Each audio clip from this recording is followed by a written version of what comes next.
Hmm. Well, I wonder if I already logged off by mistake.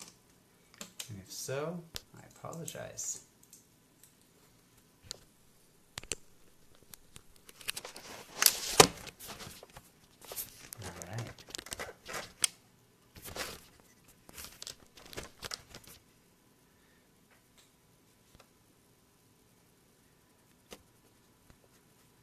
Alright. Alright. Sorry about this, First, we're usually in the classroom or on a tube, so I'm going to get this going on. Okay. I am ready. So, welcome again to all to another edition of Mus on Facebook. And we're going.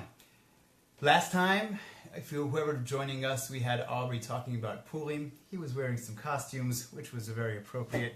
And I'm going to be talking about Pesach as tonight here. People should already be finishing up their bdikat chametz and looking around and making sure all the cleanliness is done. And kicking off, ready for tomorrow, ready for the big night. Luckily here in Israel, we only have but one Seder. You guys over there, or wherever you are in the world, enjoy your second Seder. We'll be out and about. Enjoying our day with beautiful weather. And then we have another 5 days, and it's a 7-day holiday, a 7-day Chag. And it kicks off with that Seder, that big epic Seder.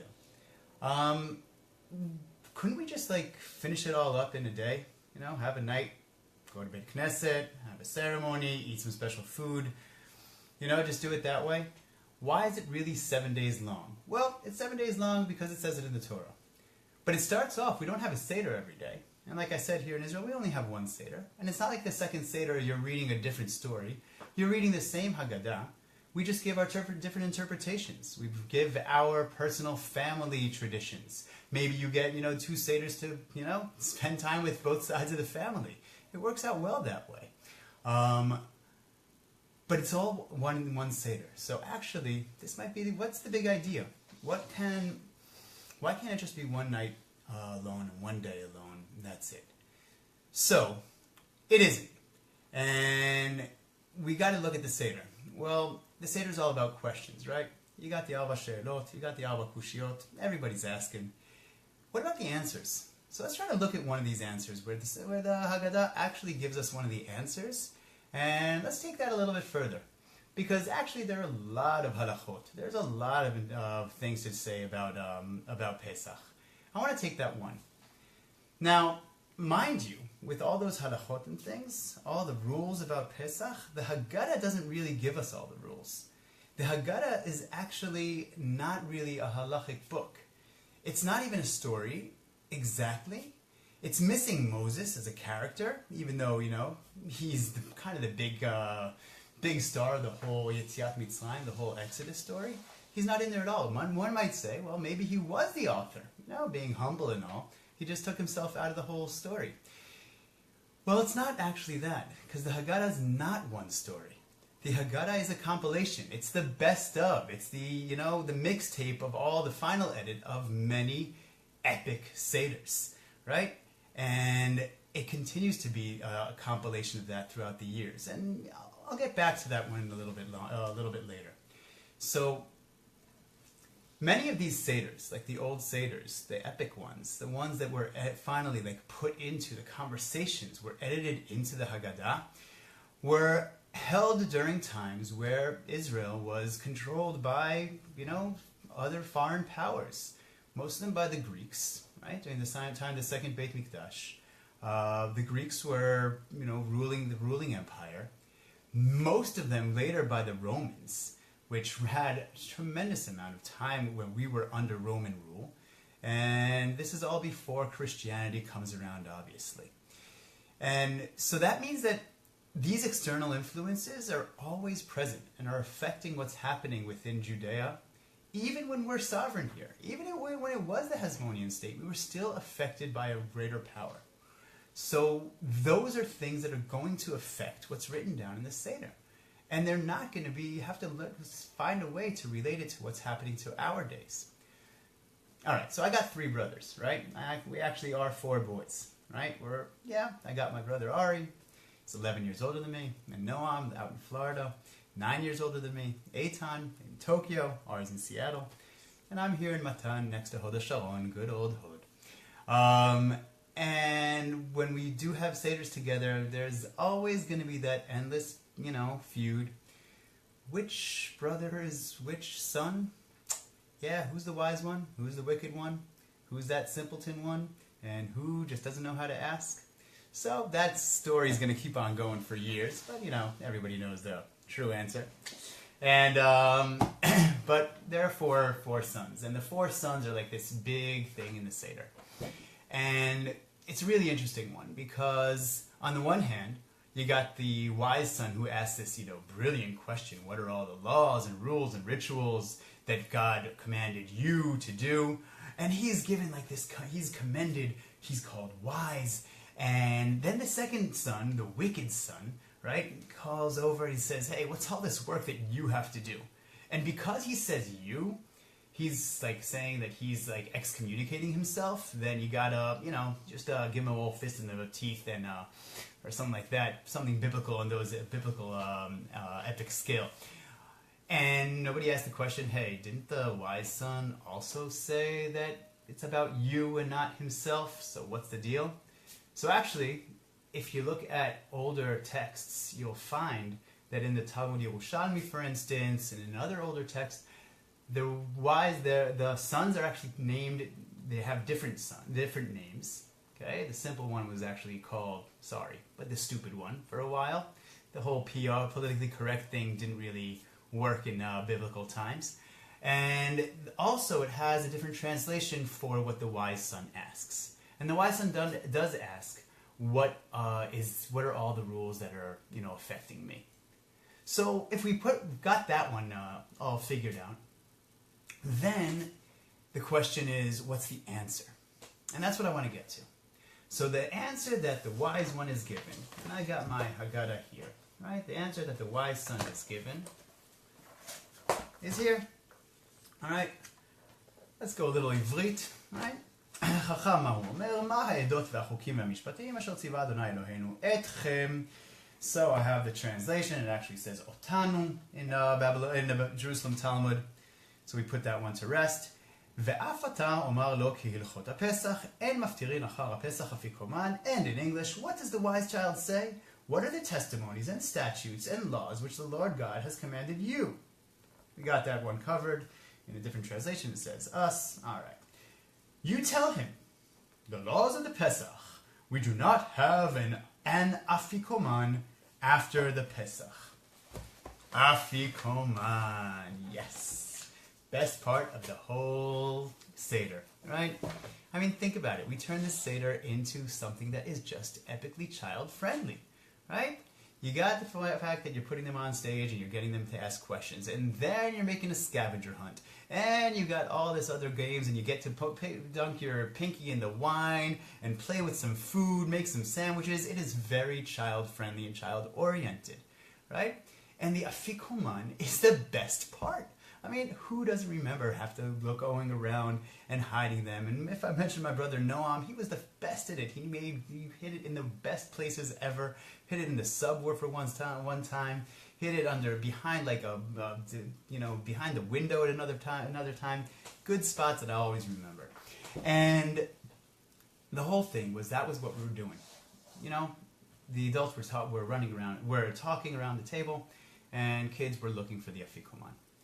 And looking for the afikoman until finally we get it. You bargain with your grandfather, you get your gift, you get your money, you get the stuff. All right, they could finally finish the Seder, and they could eat the afikoman, and then, be done. It's called dessert, right? Yeah, great dessert.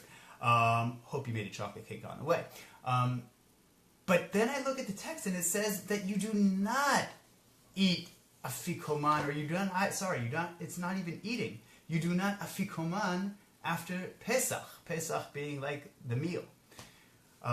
So what's the deal? What gives? And then I look at it again, I say, wait, it's not about eating the afikoman. It's we do not have an afikoman after the Pesach.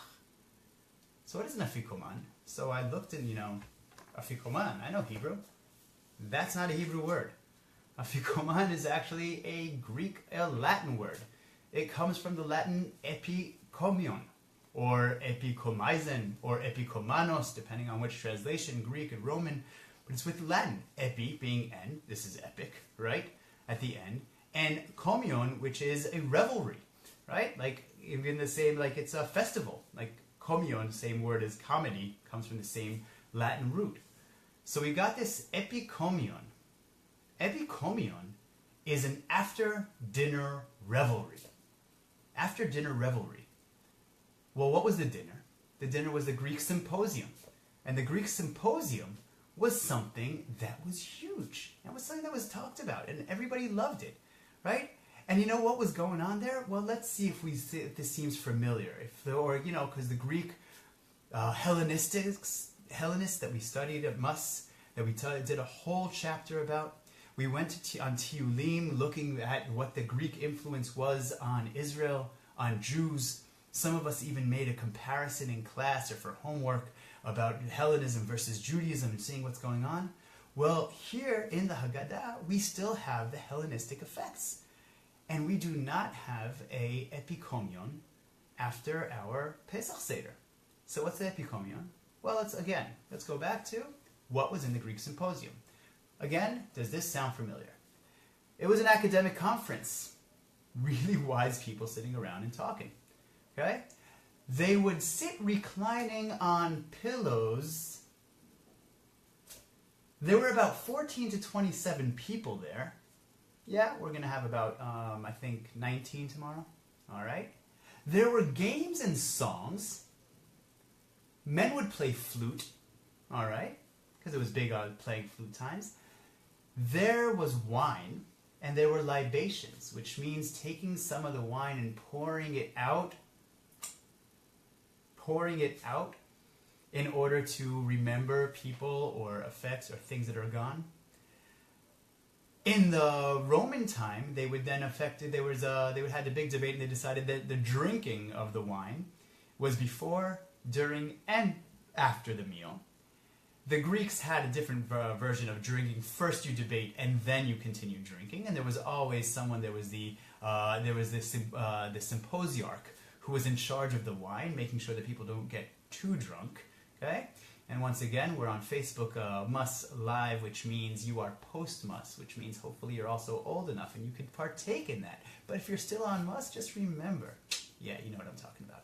Anyway, so those things sound familiar? Well, I gotta tell you, that's exactly what I'm hoping to be doing tomorrow night. Giving games to my kids, having discussions with all the adults and the young adults around the table, and reclining. Oh, right, there are the other things that happen at the symposium, too. So there was always that whole symposiarch that I was talking about. He would make sure that there were also young men and women there for doing, Greek-style things. And there were also, that symposiarch was supposed to make sure that people don't get too drunk, but sometimes he would partake of the drinking and lose control of that. And actually there's even in the Greek, big Greek, there was a guy named Alcibiades. And Alcibiades, at one Greek symposium, he actually walked in. He was coming from a different symposium, and he came into another symposium where Socrates was there, and he made a big fool of himself. He was totally drunk, and he went around, he was doing some things that were a little bit questionable. Yeah, Alcibiades. So, if we have so many things that are similar in our Seder to the symposium, what is this whole Ein Maftirin Achara Pesach Afikoman? We do not have an Afikoman after the Seder. Maybe this is what's going on. Maybe that's exactly what the rabbis are telling us, okay? Or rabbis are people who are having their seders. They're trying to say, guys, yes, it looks the same. Yeah, we're doing things that are similar to others. We're having a semi-symposium, our Pesach Seder. But ours is different. That's what it's about. Ours is different. Ours doesn't end in reckless going out and, well, even to the point of, and I apologize, but going out and raping.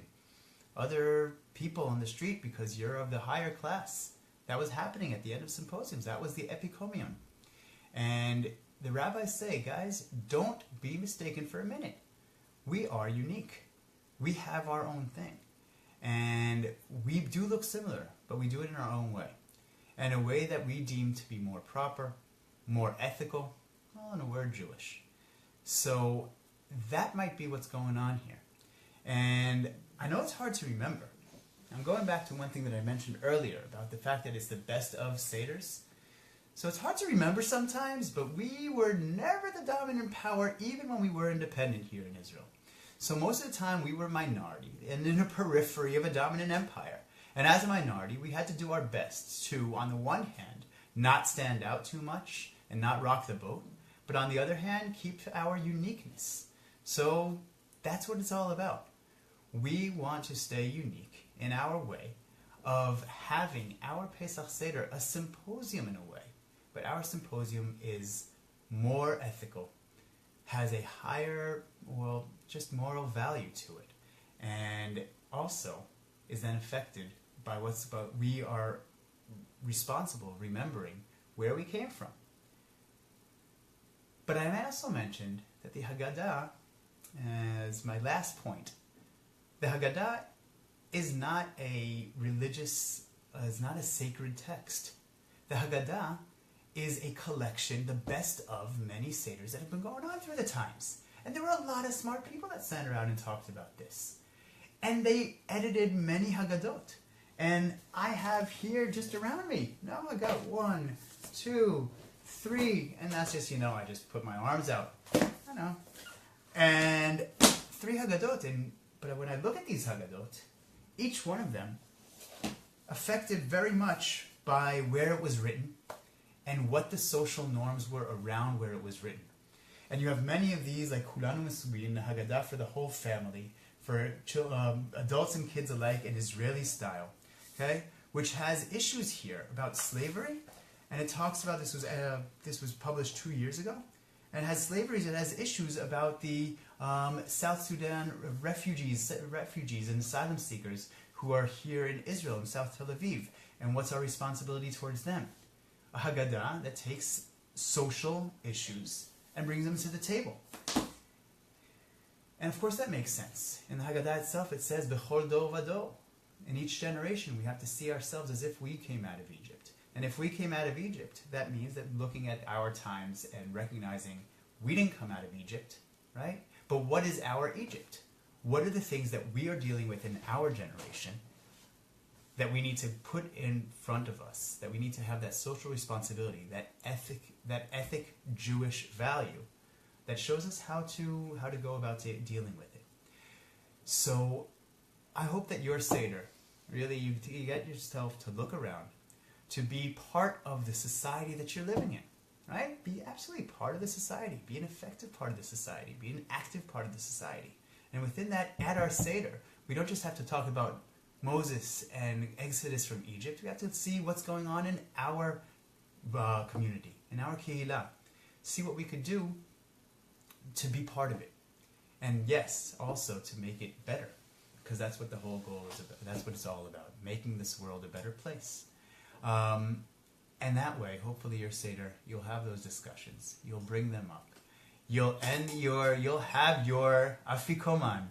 But know that our afikoman is one of making this world just a little bit better every time. So, on final note, I hope that you guys all have a wonderful Pesach, that go out and spend these 7 days, not just one night, but 7 days, then continuing on that kind of wavelength of what the Seder gives you, and really have a wonderful time. When you come back to Israel, come back to Mus, join us for a class, and just spread the word, spread the good word. I hope you Chag Sameach lekulam. It was a wonderful time talking to you all. Bye bye. Couldn't end without a fall. Bye.